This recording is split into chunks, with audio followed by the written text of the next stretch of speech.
In the small town of Umuoji, there lived a young woman named Chinoza. She was 23 years old, kind, and very beautiful. But life had not been easy for her.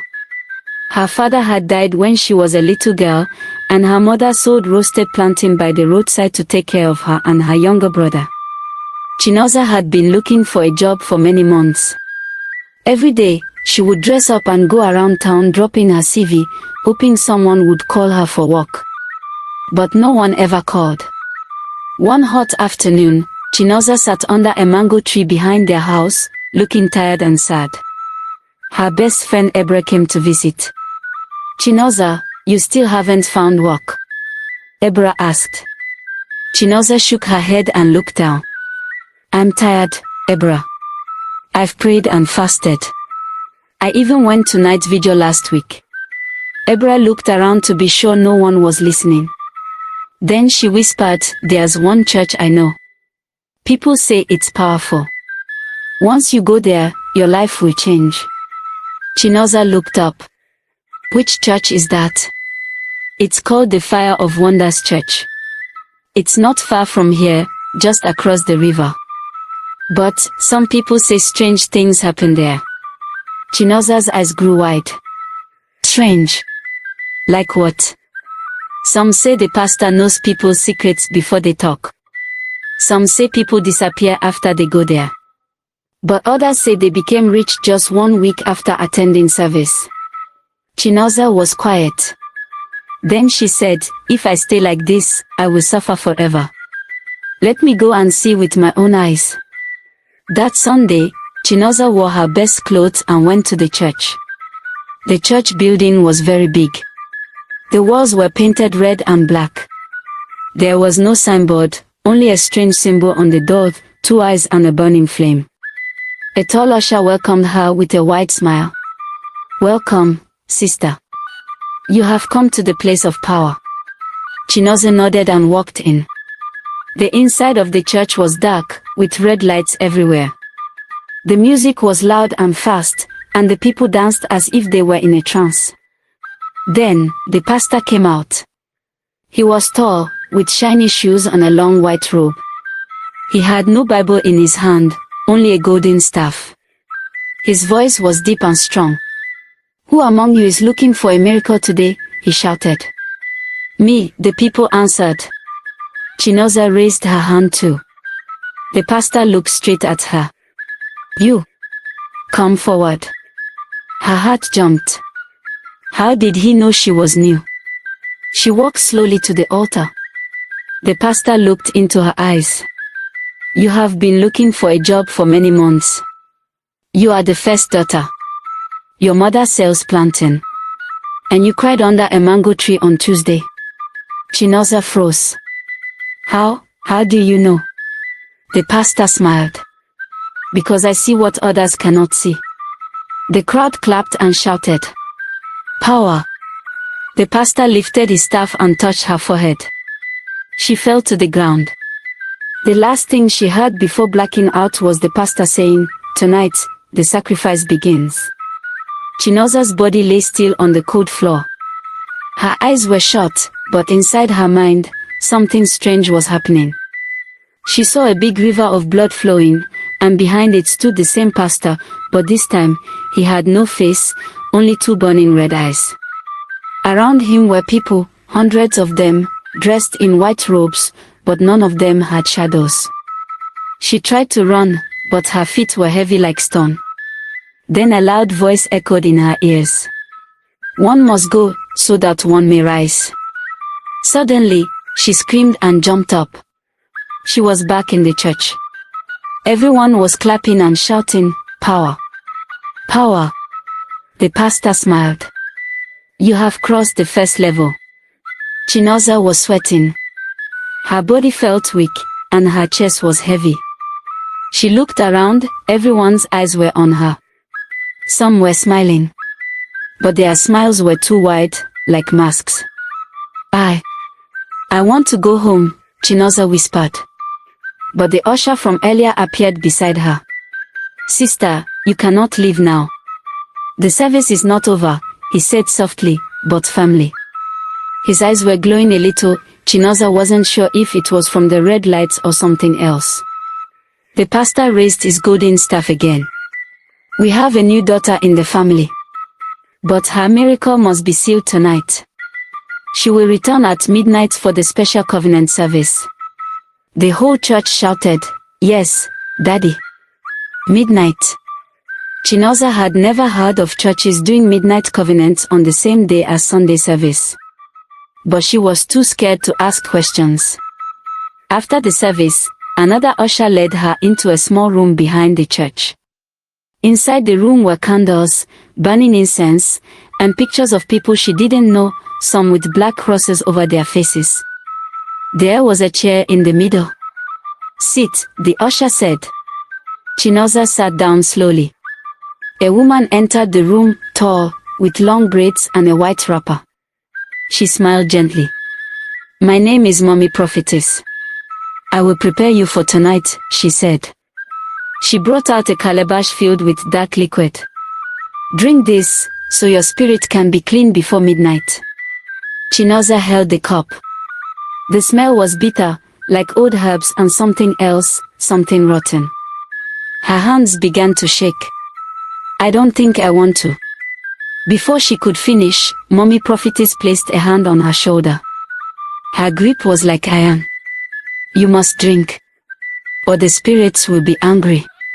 Chinoza's heart pounded. Her lips touched the cup. But just before the drink could pass her mouth, she heard a voice. It was soft, but clear, like it came from inside the walls. "Don't drink it, my child. That is not my house." She looked up quickly. Mommy Prophetess was still smiling, but her eyes were no longer warm. They were cold and sharp, like the eyes of a lizard. The room suddenly felt smaller. Chinoza stood up fast. "I need air." But the door was locked. The candles flickered. The pictures on the wall seemed to move. And then, from one of the corners, a shadow slowly crawled out. It was not a man. It was not an animal. It was something in between. Chinoza could not breathe properly. Her chest was heavy, and her legs felt weak. The room was now ice cold, even though the candles were still burning. From the dark corner of the room, the shadow creature crawled slowly, its body twisting like smoke. It had long arms, but no face.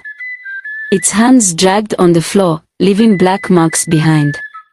Chinoza screamed. "Let me out. Please. I don't want this again," she cried, banging the door. But Mommy Prophetess only stood there, smiling. Her eyes now glowed green, and her lips moved without sound. The creature moved closer. Suddenly, Chinoza felt something in her pocket, a small wooden cross her late grandmother had given her before she died.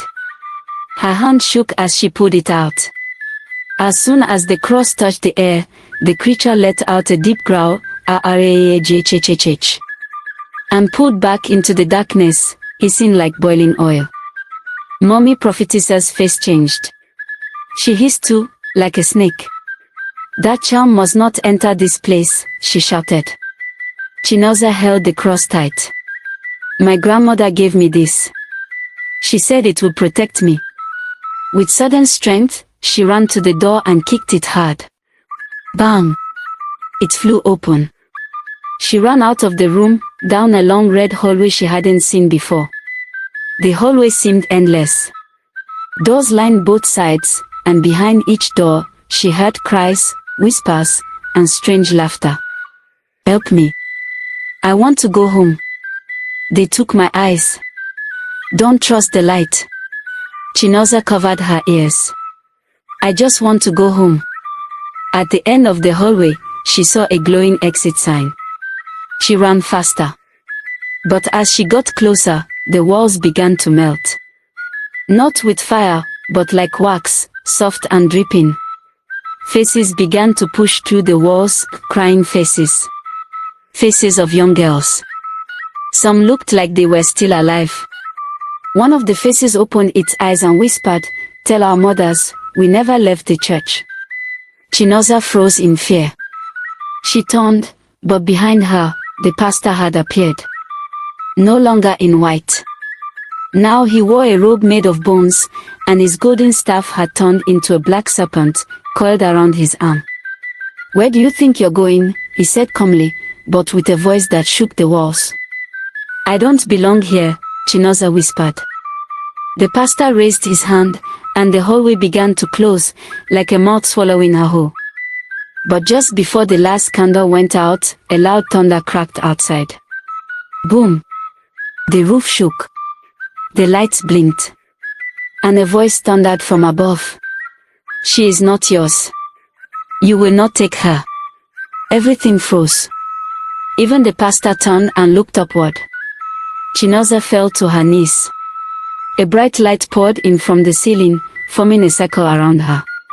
She was shaking, crying, holding her grandmother's cross. The ground beneath her began to crack, slowly, carefully, as if another door was opening. The crack beneath Chinoza widened. It was as if the earth below the church was tired of holding secrets.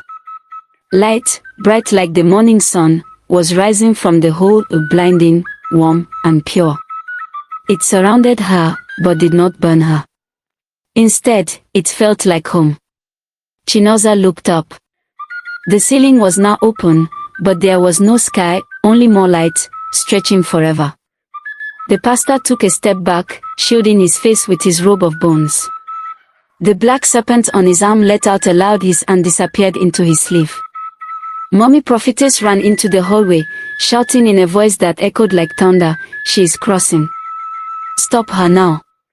But they were too late.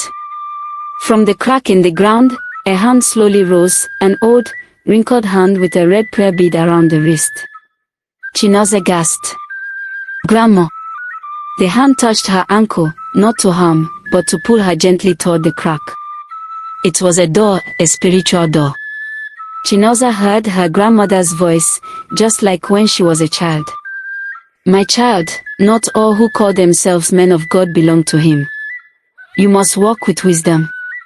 You are not finished yet, but you must be strong." Tears ran down Chinoza's face. "I want to leave. I want to go home." Behind her, the pastor shouted, "She belongs to us. She has stepped into the covenant. Bring her back." Suddenly, from the walls, the faces she had seen earlier began to scream. Their mouths opened wide, calling her name. "Chinoza, don't leave us. Save us. We are still here." She turned around. The hallway was melting again, but now it was full of spirits, souls of girls, trapped in the red church, some young, some very old. Their eyes were full of pain, but also hope. Her heart beat faster. She couldn't just leave them behind. But the crack of light beneath her was closing. Her grandmother's voice spoke again. "If you leave now, you will live. If you stay, you will fight. But not alone." Chinoza looked back at the pastor, whose robe of bones now floated around him like smoke. His face had stretched, and he was no longer human. Two small horns grew from his forehead. His teeth were sharp like broken glass. "Choose, girl," he growled, his voice now mixed with many voices. The room shook. The hallway screamed. The light below her flickered. Chinoza closed her eyes, clutching her wooden cross tight. She whispered a prayer under her breath. "God, I don't know how, but I won't run away. I want to help them." Then, the light around her exploded, boom. A powerful wind blew through the hallway, sweeping dust, candles, and even the serpent's skin across the floor.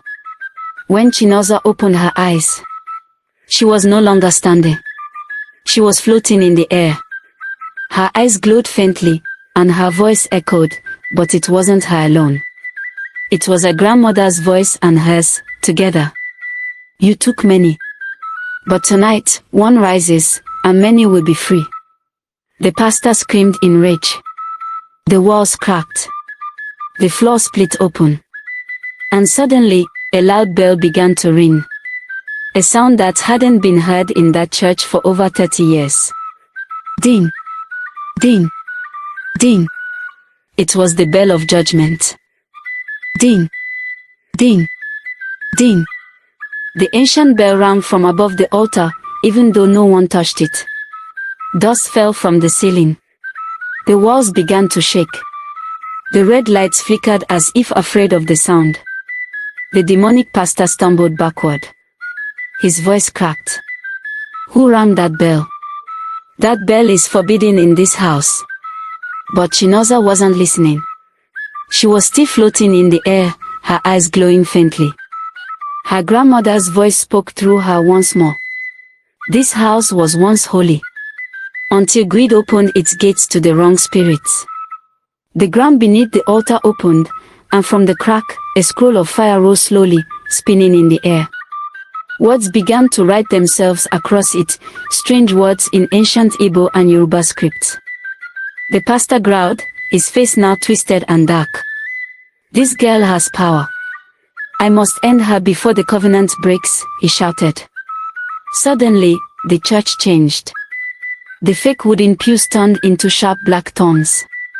The smiling faces of the congregation melted, revealing their true forms, twisted, soulless figures with empty eyes and long arms. Mommy prophetess floated too, but her skin was now covered in scales like a snake. Her long braids turned into thin ropes of shadow, waving in the air like angry spirits. She hissed, "You are not strong enough to face us alone." But Chinoza looked at the crying girls trapped in the walls.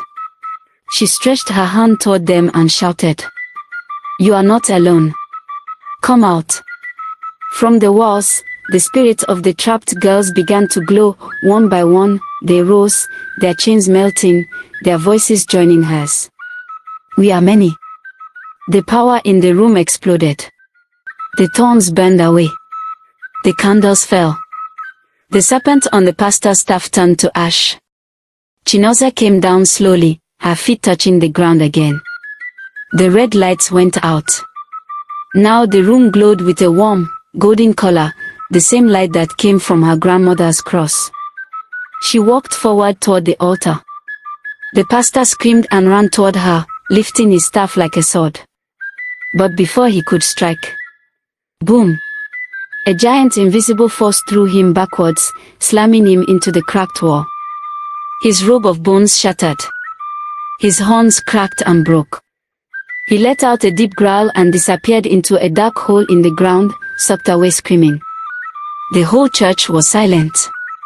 Then a voice whispered in Chinoza's ear. "The battle is not over yet. You broke the veil, but the root is deeper." Chinoza looked around. The church was empty now, but something told her the real enemy wasn't the pastor. She walked toward a hidden door behind the altar.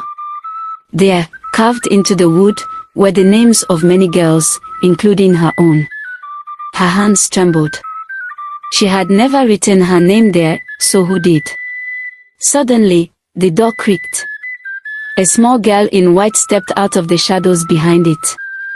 She looked no older than 10, with big empty eyes and a voice that was not her own. "You came too late, Chinoza." "He is not the only one." Chinoza froze. The girl in white stepped out from the shadow doorway behind the altar. Her feet made no sound. Her face was calm, but her eyes, those eyes were deep and dark, like two empty wells. She wore no shoes. Her gown dragged gently on the ground, stained at the edges with something dark and dry, almost like old blood. Chinoza took one step back. Who are you?" The little girl tilted her head slowly. Her voice came out soft, but not like a child. It was cold. Ancient. Too calm. "I used to be like you. Full of light. Full of hope." Then her mouth twisted, not into a smile, but into something sad and broken. "But they brought me here too. A long time ago.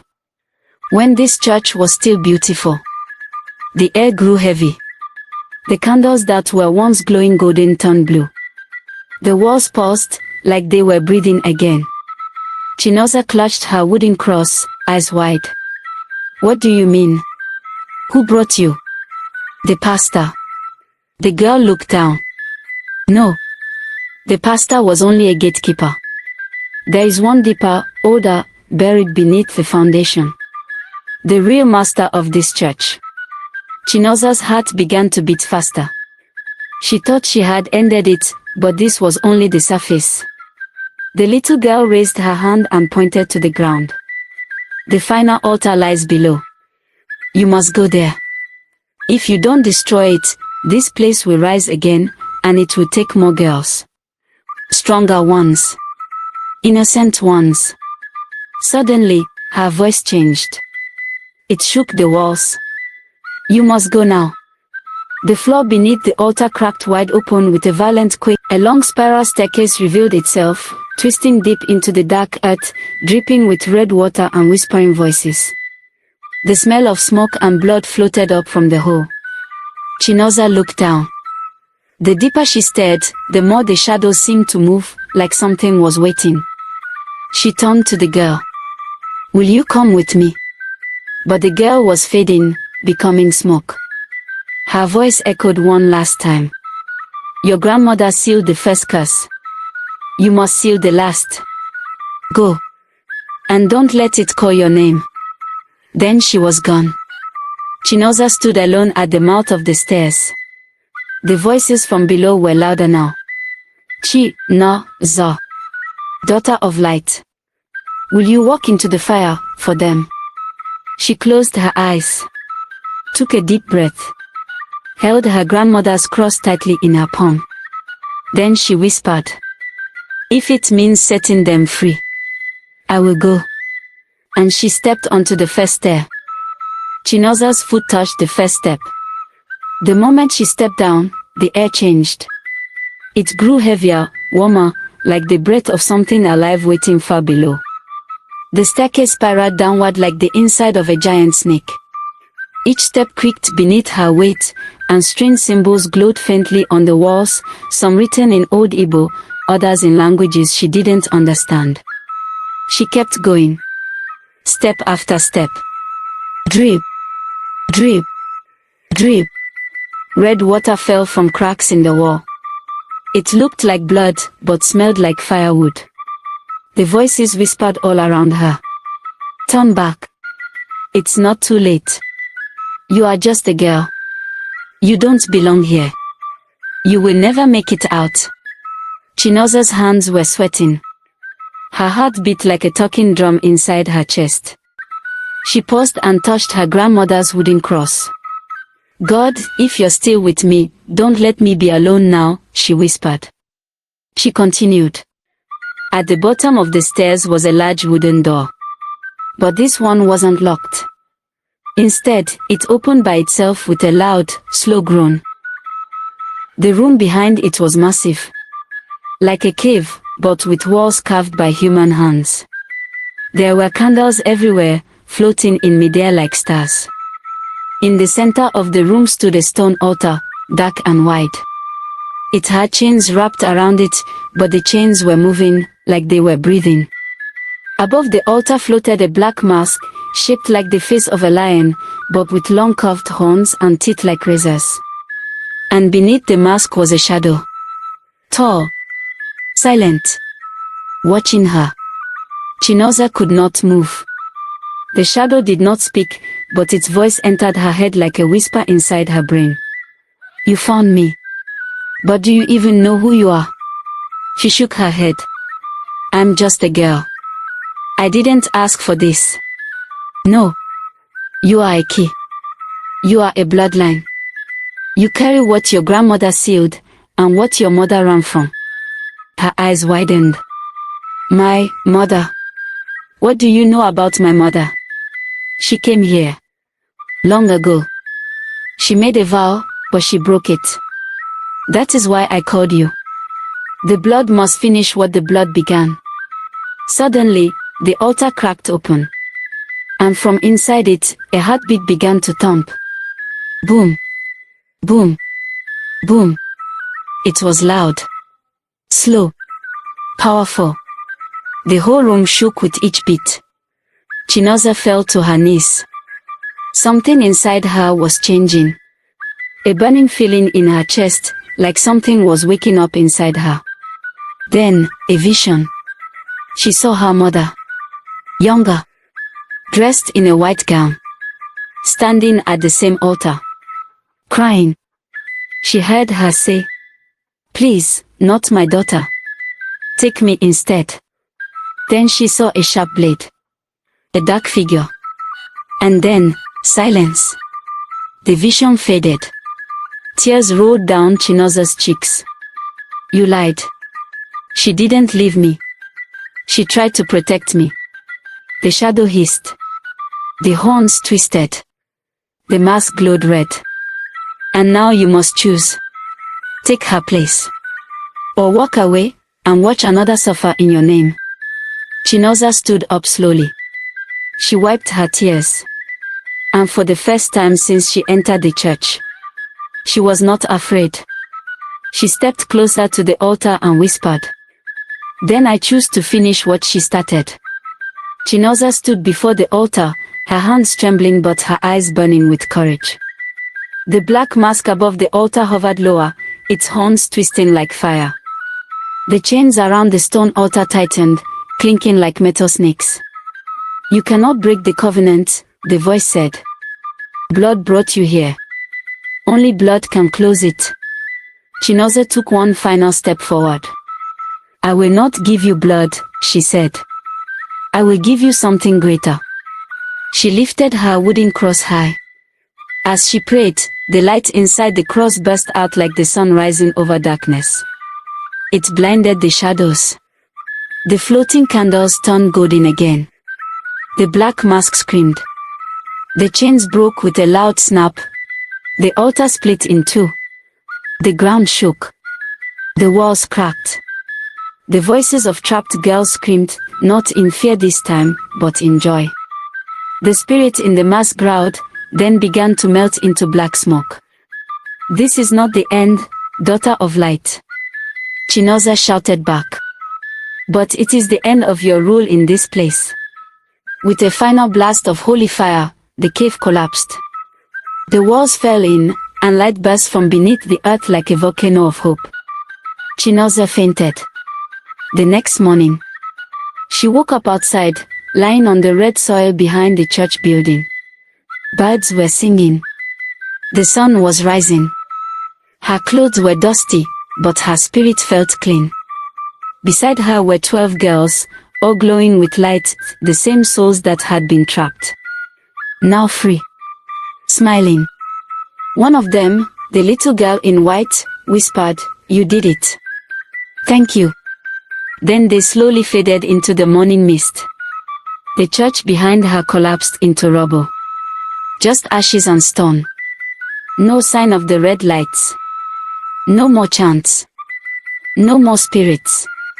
Chinoza stood, held her cross close to her heart, and walked home. She had survived the wrong church. But more than that, she had defeated it. Moral lessons from the story. 1. Not all that shines is holy. Many people chase miracles, wealth, and power without knowing the source. Always test the spirit. 2. Courage and prayer are stronger than fear and darkness. Chinoza didn't win with weapons, she won by standing in truth and faith. 3. Generational choices affect us, but we can choose to break evil cycles. Her mother's past could have destroyed her, but she chose a different path. 4. When you walk with God, you're never truly alone, even in the darkest place. Supporting Bible scripture. Beloved, do not believe every spirit, but test the spirits to see whether they are from God, for many false prophets have gone out into the world. 1 John 4 verse 1 ESV. For God has not given us a spirit of fear, but of power, love, and a sound mind. 2 Timothy 1 verse 7 NKJV.